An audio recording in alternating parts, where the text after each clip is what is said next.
这个元旦3天的连假就要到了，高速公路上的塞车的时间为连假的前一天开始，尤其是国道5号，讲恐惊会大塞15点钟哦。另外，代替是咧加开着163个班次，要来迎迎跨年，甲要去看日头出的人潮。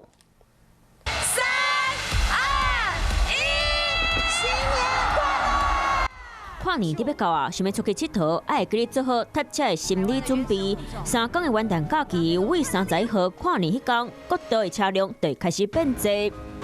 假期的第一天开始，从上午的4点往国五的车流会逐渐涌现，而且要到下午的5点才会疏解。那西部国道的部分，大概从上午的7点一直到下午的3点，是属于整个国1跟国3的南向的一个拥塞的一个车潮。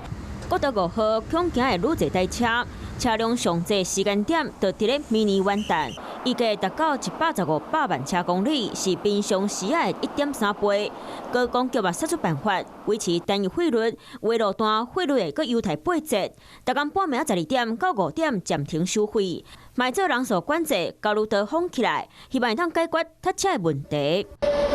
代替伫咧元旦连假嘛加开163个班次，逐工增加8.2%的运载量，上侪载72万2千人。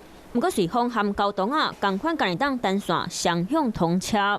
各级列车在行驶该区间的时候，都会降低时速来行驶。各级列车大概都会延误平均10分钟左右。 代替讲元旦代替加班车车，一定会延着时间。啊，若西正线敢有可能伫咧明年过年前通车？即马家己当讲，希望达成这个目标。